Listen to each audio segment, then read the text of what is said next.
नमस्कार प्यारे छात्रों, आप सभी का बहुत बहुत स्वागत है। I welcome you to PT's IAS academy current affairs for 15 June 2021। सभी स्टूडेंट्स का मैं बहुत बहुत स्वागत करता हूं। आज हम इम्पॉर्टेंट एडिटोरियल्स और न्यूज़ आइटम्स लेकर हाजिर हैं। हमें पूरी उम्मीद है कि आप हमारे एक्सपीरियंस का अच्छा लाभ लेंगे और एग्जाम्स में बढ़िया परफॉर्म करेंगे। Wishing you all the best from PTs IAS academy. ये जो हमने करंट अफेयर सीरीज शुरू की है, ये किन के लिए है?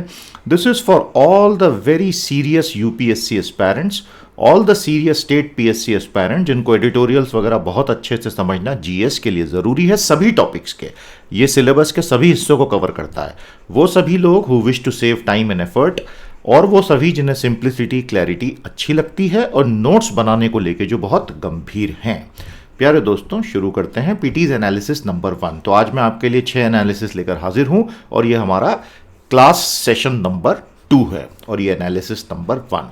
तो मैंने हिंदू अखबार से आज से ये पहला लिया है, एन एलीट क्लब।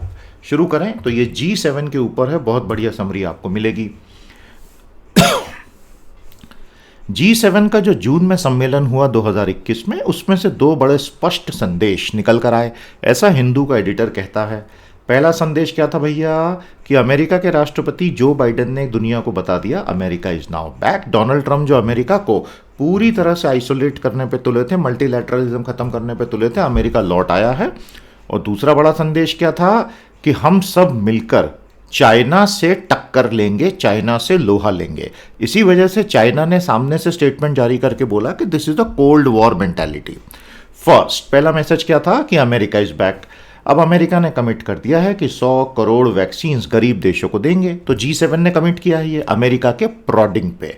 और उसके अलावा सारे G7 के देश मिलकर $12 ट्रिलियन का पैंडेमिक रिकवरी प्लान बना रहे हैं। इसका मतलब ये है कि आने वाले समय में इन्फ्लेशन बढ़ेगा। जो बाइडेन ये चाहते हैं कि एक डेमोक्रेसी समिट हो, यानी कि एक लोकतंत्र का शिखर सम्मेलन हो 2021 में, ताकि चाइना को हम कड़ा जवाब दे सकें कि तुम्हारा ये अथॉरिटेरियन कम्युनिस्ट मॉडल, इसका जवाब हमारे पास है। और इसीलिए जो संदेश जारी हुआ कम्युनिके ऑन ओपन सोसाइटीज, वो चाइना को टारगेटिंग था। उसी में जो बाइडेन ने दुनिया की जो वाइब्रेंट डेमोक्रेसीज है, जहां फ्रीडम ऑफ स्पीच पूरी अवेलेबल है, India, Australia, south Korea, south Africa, इनको आमंत्रण दिया। उसके अलावा बिल्डिंग बैक बेटर का जो स्लोगन G7 ने दिया, वो दरअसल अमेरिका से ही कॉपी किया हुआ है। दूसरा बड़ा संदेश क्या था? कि भैया पूरे के पूरे 7 G7 नेशन जो हैं, चाइना को लेके अपने कम्युनिके में 4 नकारात्मक बातें कहते हैं। पहला, चाइना ने जो ह्यूमन राइट रिकॉर्ड शिनजियांग में वीगर मुसलमानों के साथ और हांगकांग में डेमोक्रेटिक एक्टिविस्ट के साथ किया है, हम उसकी कड़ी भर्त्सना करते हैं। चाइना की जो अप्रोच है इकोनॉमी की, वो एक गैर बाजार अप्रोच है, मतलब राज्य ही सब कुछ कंट्रोल कर रहा है, मतलब सब कुछ डिस्टॉर्टेड है। चाइना सीज यानी कि साउथ चाइना सी, ईस्ट चाइना सी में चाइना जो दादागिरी कर रहा है, हम उसका विरोध करते हैं। और चौथा, कि भैया कोविड वायरस आया कहाँ से, जरा हमको एक बार जांच तो कर लेने दो। बेसिकली चाइना को दबाने की तैयारी, जो भारत के लिए अच्छी खबर है। G7 का जो एग्जिस्टेंस रहा है कि भाई सबसे अमीर देशों का एक एलीट ग्रुप है, वो कहीं ना कहीं अब एनाक्रोनिस्टिक हो गया है। एनाक्रोनिस्टिक का मतलब होता है समय और देश और परिस्थिति के हिसाब से, समय और काल परिस्थिति के हिसाब से अब वो गलत लगने लग गया। क्योंकि इसमें चाइना और इंडिया नहीं है, तो इनके बिना तो कोई भी बड़ा ग्रुप आज कंप्लीट नहीं हो सकता दुनिया का। इनफैक्ट EU जिस प्रकार यूरोपीय देशों का बेहतर प्रतिनिधित्व करता है, उसी प्रकार शायद G7 उतना अच्छा नहीं कर पाए। और नेचुरली 1975 जब पहला सम्मेलन हुआ, वो 2021 तो नहीं ही था ना, और 2021 तो 75 नहीं ही है ना। इंडिया G7 पर एक स्पेशल गेस्ट रहा है, 2003 से रहा है। और भारत ने कभी भी G7 के, we were never overawed, उनके से बहुत ज़्यादा प्रभाव में आके अपनी नीतियां बदल ली हों, ऐसा नहीं है। जो आउटरीच थी उसमें China aggression and LAC mention नहीं हुआ, लेकिन पैंडेमिक, क्लाइमेट चेंज और डेमोक्रेटिक फ्रीडम्स की बातें G7 के आउटरीच में कही गई, जिसमें भारत भी था। Bharat joint communique on open societies के कई हिस्सों को लेकर काफ़ी ज़्यादा चिंतित था। इन हिस्सों में, इस कम्युनिके के ओपन सोसाइटीज वाले में क्या कहा गया जिससे भारत चिंतित था? बढ़ती हुई अथॉरिटेरियनिज्म यानी दादागिरी वाली सरकार, इंटरनेट के शटडाउन, इंफॉर्मेशन का मैनिपुलेशन, ह्यूमन राइट्स का वायोलेशन। अब ये सारे वो एरियाज हैं जहां पिछले 7 सालों में वर्तमान सरकार की कई बार आलोचना लोकल और ग्लोबल मीडिया ने की है। लोकल ने तो खैर बहुत कम की है। प्रधानमंत्री मोदी ने जो वर्चुअल समिट को एड्रेस किया ओपन सोसाइटीज का, उन्होंने कहा कि भारत इतना तगड़ा लोकतंत्र है और यहाँ इतनी सारे राइट्स अवेलेबल हैं कि हम तो आपके प्राकृतिक मित्र हैं। लेकिन ये जो बात कही गई, कहीं ना कहीं it's not squaring with the maximum number of internet shutdowns in 2020। तो ये तो हमारा आज का पहला एडिट। अब आपको इसकी छोटी सी समरी निकाल के कमेंट्स में लिखनी है। आई होप आपको मजा आया। आज का दूसरा एनालिसिस तैयार है। अब हम चल रहे हैं टेनिस की फील्ड पर। यह सब पढ़ना इसलिए जरूरी है क्योंकि ये जनरल नॉलेज का, करंट अफेयर्स का हिस्सा है और बीच बीच में थोड़ा स्पोर्ट्स एंटरटेनमेंट भी होना चाहिए भाई, नहीं तो लाइफ में मजा ही निकल जाएगा। तो सर्बिया के जो टेनिस लेजेंड हैं नोवाक जोकोविक, उन्होंने ओपनली कह दिया है कि मैं जब रिटायर होऊंगा तो भैया मुझे maximum number of grand slam title चाहिए मेरे नाम पे, आज तक के टेनिस के इतिहास के किसी भी खिलाड़ी से ज्यादा। मतलब इन्होंने तो ओपनली ये बोला हुआ है और अब वो उस दिशा में जाते दिखाई भी दे रहे हैं। अभी उन्होंने जून में जो फ्रेंच ओपन रोला गैरो के जो मैदान पर होती है क्ले के कोर्ट पर, अपना 19th मेजर टाइटल जीत लिया। तो क्या आप मुझे बता सकते हैं दोस्तों, 365 दिन के एक साल में कौन से 4 ग्रैंड स्लैम टाइटल्स होते हैं? वो चारों मेजर कॉम्पिटिशन्स का नाम क्या है, उनके मैदानों का नाम क्या है और वो किस ऑर्डर में होते हैं? क्या मुझे कमेंट हेड में बता सकते हैं? जरा पार्टिसिपेशन का लेवल अच्छा रखें, सेशन को लाइक और शेयर करें और अपने 10-15 साथियों से हमारा चैनल सब्सक्राइब जरूर करवाएं। तो इनका ये 19th मेजर टाइटल हो गया फ्रेंच ओपन में और उस फाइनल में उन्होंने अपने से बहुत ज्यादा युवा 12 साल छोटे लड़के स्टेफानोस सिसिपास को हरा दिया और रॉजर फेडरर और राफेल नडाल जो हैं, जो सबसे बड़े हैं टेनिस के नाम, उनके नाम पे 20 ग्रैंड स्लैम टाइटल्स ऑलरेडी हैं। समझ में आ गया? Individual titles. अब ये इनका 19th है तो ये बस उनके करीब पहुंचने ही वाले हैं। तो नोवाक जोकोविक जो हैं वो ये बिल्कुल साफ बोल रहे हैं कि भाई मुझे मैक्सिमम के साथ रिटायर होना है। और अभी तक क्या स्थिति है, चारों स्लैम्स जो हैं, चारों स्लैम्स को जोड़ो तो ग्रैंड स्लैम बनता है, उन्होंने कम से कम 2 बार जीत लिए हैं। और आज के पहले केवल रॉय एमरसन और रॉड लेवर ये चारों को 2 बार जीते थे। तो भैया चारों के नाम बताओ, कहीं उसमें ऑस्ट्रेलियन ओपन तो नहीं है, यूएस ओपन तो नहीं है, फ्रेंच ओपन तो नहीं है, विंबलडन तो नहीं है, या कुछ और है? बताइए। तो ये तो बहुत बड़ी अचीवमेंट है इतिहास के तीसरे। बिगेस्ट स्ट्रेंथ क्या है नोवाक की? एक व्यक्ति के रूप में बहुत शांत स्वभाव और मार खाने के बाद भी उठ के लड़ाई करने की ताकत, रेजिलियंस, ये जो इनमें देखी गई है ये बहुत कम खिलाड़ियों में देखी जाती है। यहां तक कि रॉजर फेडरर और राफेल नडाल के अंदर भी कम देखी गई है। 2020 के फाइनल में फ्रेंच ओपन में इनको राफेल नडाल ने बच्चों के जैसे हरा दिया था 6-0, 6-2, 7-5।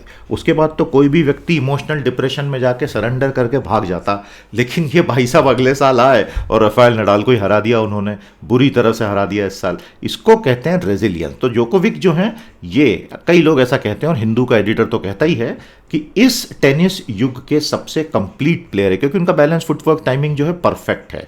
नडाल जो है समय के साथ बहुत आक्रामक हो गए, जोकोविक के साथ ऐसा नहीं है।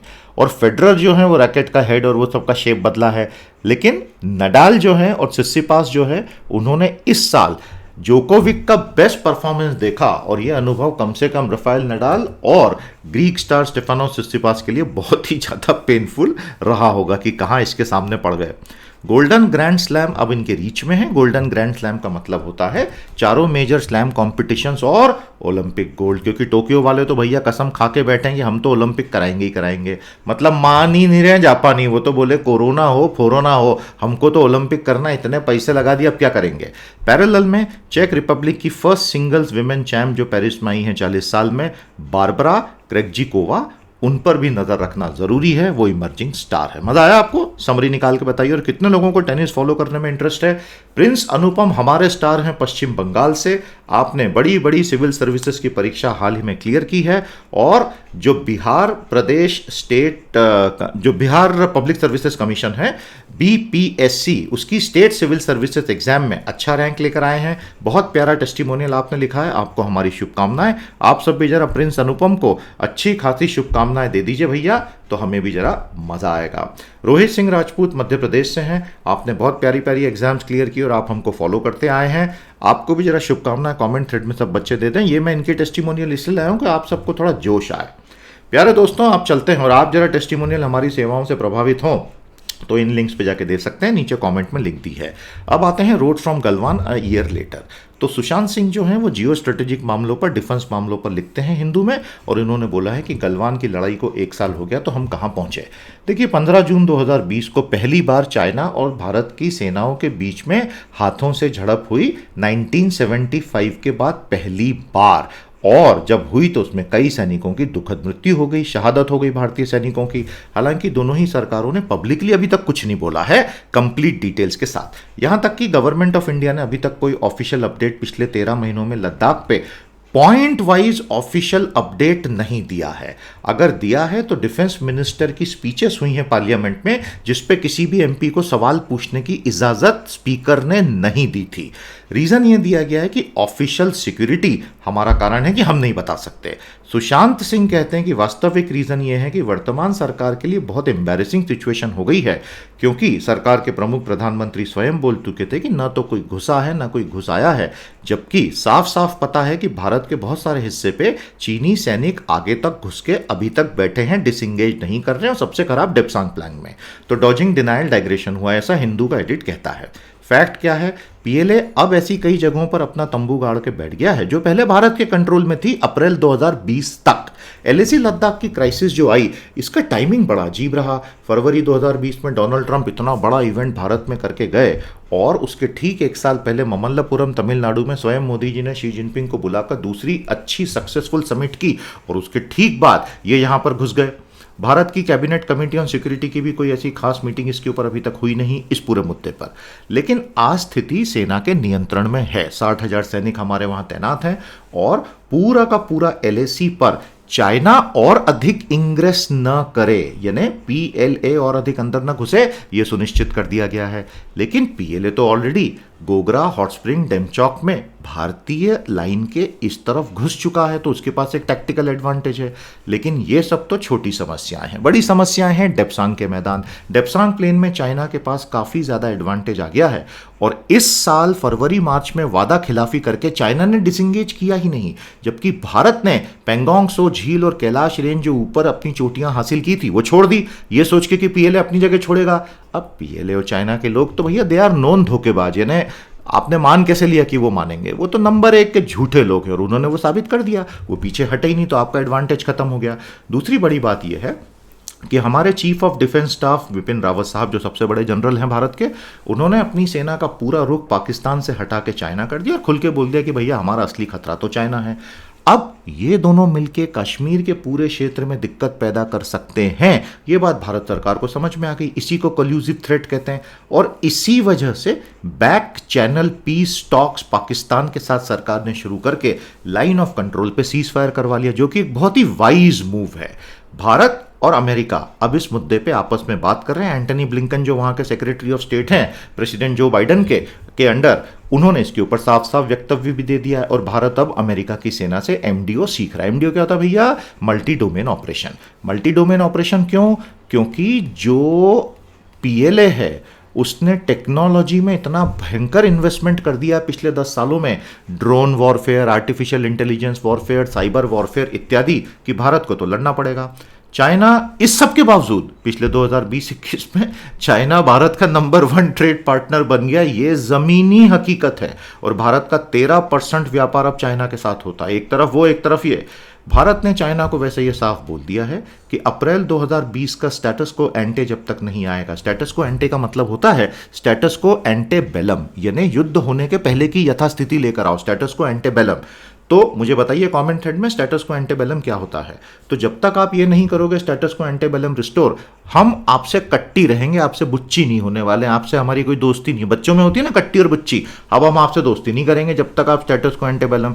चाइना मान ही नहीं रहा है, चाइना तो सुन ही नहीं रहा है। प्रॉब्लम क्या हो गई है दोस्तों? सुशांत सिंह हमें वार्न करते हैं, चाइना हमारे लिए एक ऐसा जियोपॉलिटिकल चैलेंज बन गया है जहां चाइना ने खुद को सीधे सीधे अमेरिका के सामने ले जाके खड़ा कर दिया। वो भारत को तो कुछ मान ही नहीं रहा है, और इसका मतलब वो पीछे हटेगा नहीं अनलेस कुछ हो जाए बहुत बड़ा।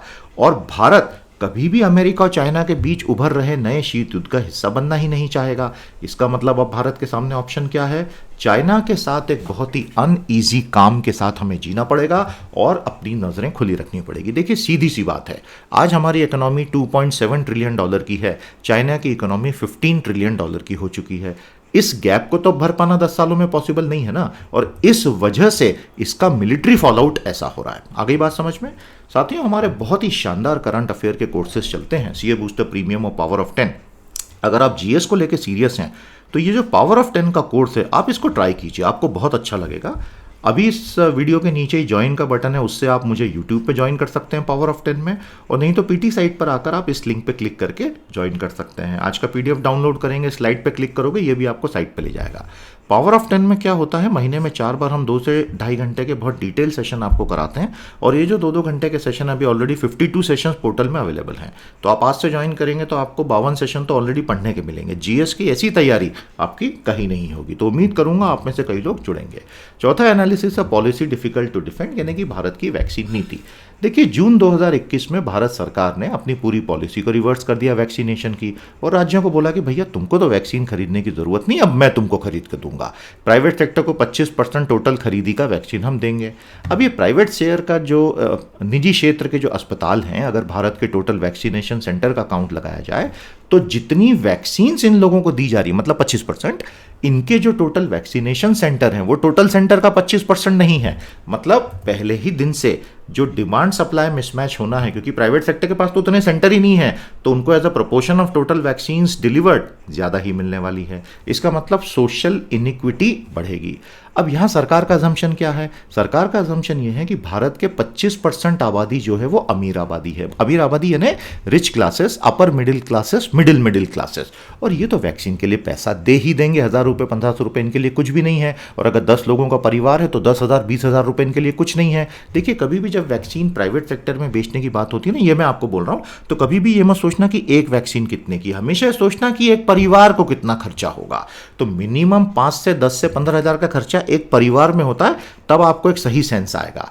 अब वैक्सीन एक ऐसी चीज होती है, ऑथर हमारे बोलते हैं, एक ऐसी कमोडिटी है जिसे लगाने से सोशल बेनिफिट ज्यादा होता है और प्राइवेट बेनिफिट कम होता है, क्योंकि समाज में हर्ड इम्यूनिटी आएगी तो सब लोग बचेंगे। प्राइवेट आदमी पैसा थोड़ा कम लगा लेगा तो उससे कोई नुकसान नहीं होगा। और अब प्रॉब्लम क्या हो गया, ऑथर ने ये अपनी तरफ से असेसमेंट दिया है कि सरकार को बहुत गलत आइडिया है इंडिया की मिडिल क्लास की साइज का। भारत का मिडिल क्लास इतना बड़ा नहीं है जितना सरकार सोच रही है, और पैंडेमिक में ये और छोटा हो गया है।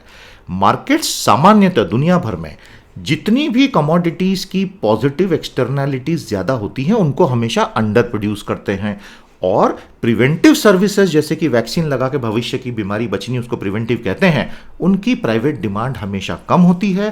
क्यूरेटिव सर्विसेज की हमेशा ज्यादा, कि भाई दिल में दर्द हो रहा है तो इसका इलाज कर दो, हार्ट में प्रॉब्लम हो गई, लंग्स में प्रॉब्लम हो गई, हड्डियों में, उनको क्यूरेटिव कहते हैं। इसी को ठीक करने के लिए यूजर्स को हमेशा दुनिया में सब्सिडीज दी जाती हैं प्रिवेंटिव सर्विसेज के लिए, वैक्सीन के लिए, और जो लोग नहीं लगाते वैक्सीन उनके ऊपर आप पेनल्टी भी लगा सकते हैं।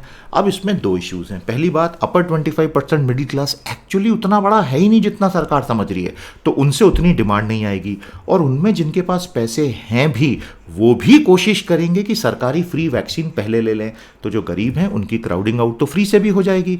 अब ये 25% का फिगर आया कहां से? ये सरकार ने शायद हर्ड इम्यूनिटी के लॉजिक से, 60-80% वाले लॉजिक से लाया कि भारत के कम से कम 60-70-80% लोगों को जब तक टीका नहीं लगेगा हर्ड इम्यूनिटी आएगी नहीं, शायद वहां से लेकर आए। लेकिन ऑथर कहते हैं कि फ्री वैक्सीन लगने के बाद भी पुअर लोगों तक वैक्सीन ले जाना हमेशा बहुत दिक्कत का काम है, तो भारत में ये दिक्कत हर्ड इम्यूनिटी की तो बनी रहेगी इस स्ट्रेटजी में। तो सबक यह है कि भारत सरकार को अपना शेयर जो है वो आज 75% से बढ़ाकर 85-90% करना जरूरी है, और प्राइवेट हॉस्पिटल्स को हम आरोप न लगाएं, वो तो बेचारे वो काम कर रहे हैं जिसके लिए उनको खड़ा किया गया है। असली पैसा इसमें मैन्युफैक्चरर्स बनाएंगे बिकॉज ऑफ डिफरेंशियल प्राइसिंग। और क्योंकि भारत सरकार ने पिछले साल से अभी तक वैक्सीन मैन्युफैक्चरर्स को इतना बड़ा सपोर्ट इन कैपिटल टर्म्स नहीं दिया है, तो अब वो तो आउट ऑफ पॉकेट के जो एक्सपेंसेस से इनकम होगी उसी से अपनी कमाई पूरी करेंगे। प्राइवेट सेक्टर को लेकर इनका कहना है ऑल और नन अप्रोच हमारी खराब होती है, हम या तो प्राइसेस पर कैपिंग लगा देते हैं या सरकारें पूरी तरह प्राइवेट के फेवर में होती। ऐसा नहीं होना चाहिए, मिडिल ग्राउंड होना चाहिए। फाइनली वो कहती हैं, ऑथर कहते हैं, government should have a strategic purchasing thinking. Bharat का फार्मा सेक्टर दुनिया की शान है, भारत की तो शान है ही है, और उसका रीच, इनोवेशन, एफिशिएंसी इतनी ज़्यादा है कि अगर सरकार की प्लानिंग ठीक हो जाए तो हम इसकी ताकत को यूज़ कर सकते हैं। पैंडेमिक ने ये सही मौका दिया है कि भारत में हेल्थ केयर में पब्लिक प्राइवेट पॉलिसी मिक्स को रैशनली, ऑप्टिमली, लॉजिकली बनाने का समय आ गया है, नहीं तो ये संघर्ष इसी तरह चलता रहेगा। साथियों याद रखिएगा, थर्ड वेव और फोर्थ वेव तक के आने की संभावना रहेगी, इसलिए कोविड अप्रोप्रिएट बिहेवियर मत छोड़िएगा। अब फटाफट दो न्यूज़ और देख लेते हैं दोस्तों। ये आज का 5वां एनालिसिस होगा हमारे दूसरे सेशन का। तो भैया भारत में डेल्टा वेरिएंट का एक नया वेरिएंट आ गया है जो एंटीबॉडीज से बच के भाग रहा है। जो GISAID ग्लोबल लैब है, ग्लोबल रिपोजिटरी है, उसमें भारत के वैज्ञानिकों ने इसके डिटेल डाले। नाम है AY1B16172 तो ये जो है ये AY1 है, ये डेल्टा वेरिएंट का भी वेरिएंट है जिसमें K417N म्यूटेशन देखा गया, जो साउथ अफ्रीका के ग्लोबल वेरिएंट ऑफ कंसर्न में पहली बार देखा गया था। भारत को जीनोम सीक्वेंसिंग बढ़ानी पड़ेगी, इंसाकॉक को और ज्यादा करना पड़ेगा। भारत में मैक्सिमम कोरोना केसेस अब डेल्टा वेरिएंट के हो रहे हैं और इस डेल्टा वेरिएंट का सब वेरिएंट है AY1B16172 एंटीबॉडीज जो होती हैं नए वेरिएंट्स के मुकाबले उतनी नहीं बन पाती जितना वैक्सीनेशन बनाने वाले कंपनियों ने जिन स्ट्रेन्स के खिलाफ सेल कल्चर करके या जैसा भी जो भी टेक्निक लगा के वैक्सीन बनाई, वो जितनी एंटीबॉडी शरीर में बनाता है, हमारा शरीर प्राकृतिक रूप से इन नए वेरिएंट और सब वेरिएंट के सामने उतनी एंटीबॉडी नहीं बना पाता। आपको समझ में आ गया। दूसरी बुरी बात यह है कि जो नया वेरिएंट आ गया B16171, ये वो जो नई दवाई आई है मोनोक्लोनल एंटीबॉडी ड्रग, जो कि 50-50 हज़ार का एक पूरा डोज है एक पेशेंट का, कैसीरीवीमैब और इमडेवीमैब, इसमें भी थोड़ा सा रेजिस्टेंट है। और आज की आखिरी खबर है बिन्यामिन नेतन्याहू के युग का अंत। बिन्यामिन नेतन्याहू, जिनको इजराइल का किंग बीबी कहा जाता है, 12 साल से लगातार पीएम थे, लेकिन अब कनेसेट यानी उनकी पार्लियामेंट में एक नए गठबंधन ने उनको उखाड़ फेंका है और उनका जो चरम दक्षिणपंथी शासन है समाप्त। जो बीबी हैं, किंग बीबी, इन्होंने अपने लोगों को बड़ा खुश किया, पैलेस्टीनियंस पे बहुत हार्ड रहे, ऑर्थोडॉक्स जूइश पार्टीज से दोस्ती की, जूइश सेटलमेंट्स को पैलेस्टीनियन टेरिटरीज में अंतर्राष्ट्रीय कानून के खिलाफ, ह्यूमन राइट के खिलाफ जाके फैलाते रहे, गाजा पे धमाधम बमबारी की, अमेरिका के ईरान डील JCPOA का विरोध किया, सीरिया ईरान में घुस घुस के ऑपरेशन किए, 4 अरब देशों से दोस्ती की, इसलिए इनको लिटरली भगवान का दर्जा वहां मिल गया। लेकिन इनका ही जो चीफ ऑफ स्टाफ था नफ्ताली बेनेट जो हैं, नफ्ताली बेनेट इनको भगवान मानने से मना करता रहा और इनके खिलाफ ही उसने पूरी क्रांति कर दी। जैसे भारत में अभी चिराग पासवान के खिलाफ हो गई, पूरी पार्टी चली गई, वो भाई साहब ऊपर अकेले बॉस बन के बैठे रह गए। तो वो बहुत बड़ा एक कहानी है भारत के पॉलिटिकल मैनेजमेंट के लेसन में, जो चिराग पासवान के साथ अभी हुआ। बहुत इंटरेस्टिंग फनी स्टोरी है, इंटरेस्टिंग स्टोरी, और पॉलिटिक्स में ऐसा ही होता है। न्यू लीडर्स जो अब आए हैं वो मध्यम मार्गी यायर लपीद हैं और जो right wing prime minister Naftali Bennett है। नफ्ताली इन्हीं के चीफ ऑफ स्टाफ थे पहले बीबी के, और नेतन्याहू इतने ज़्यादा भड़के में बोलते हैं कि मैं इन खतरनाक वामपंथियों को जड़ से उखाड़ फेंकूंगा, और क्योंकि मेजॉरिटी बहुत कम है नए लोगों के पास, तो हो सकता है ये सरकार गिर भी जाए। बीबी ने लगातार ऑस्लो अकॉर्ड जो 1990s में हुए थे उनका विरोध किया था, और उसी के दम पे अपनी पॉलिटिकल कैपिटल बना के लिकुद पार्टी के 43 ईयर्स की एज में ही चीफ बन गए थे। और जब प्राइम मिनिस्टर यस्ताक रबीन की हत्या की थी एक यहूदी एक्सट्रीमिस्ट ने, कई लोगों ने सीधे सीधे दोष नेतन्याहू के भड़काऊ भाषणों को दिया था, जिससे भड़क कर उस आदमी ने राबिन की हत्या कर दी थी। बहुत बड़ा कांड हुआ था वो। 1996 में सबसे यंग पीएम इजराइल के बने, 1999 में हार गए, और जब फिलिस्तीनियों का दूसरा इंतिफादा उसी समय शुरू हुआ था। फिर 2009 में लौटे और अभी तक कंटिन्यूसली 12 साल से थे। लेकिन पिछले 2 सालों में 4 चुनाव होने के बाद ये सरकार नहीं बना पाए, तो लोगों का इन पे से भरोसा कम हुआ, और 11 दिन के वॉर के बाद जब इन्होंने हमास के साथ सीज फायर किया तो राइट विंग वाले इनसे बहुत नाराज हो गए, और यही समय था बेनेट को मौका मिला 8 पार्टियों को जोड़कर बीबी को उखाड़ फेंका। तो यही राजनीति है। तो प्यारे दोस्तों, कैसे लगे आपको आज के हमारे एनालिसिस? फटाफट हमें कमेंट थ्रेड में बताइए, सेशन को लाइक और शेयर कीजिए और अपने साथियों को जोड़ें हमारे चैनल के साथ। दोस्तों 6 जुलाई से एसएनटी क्रैकर और 8 जुलाई से इकोनॉमी क्रैकर आ रहा है। आज के आज इसमें एनरोल करके अपनी जगह सुनिश्चित करें। बहुत प्यारे प्रोग्राम्स हैं। इसी के साथ आज का सेशन यहीं समाप्त। कल मिलेंगे अगले सेशन में। नमस्कार, जय हिंद।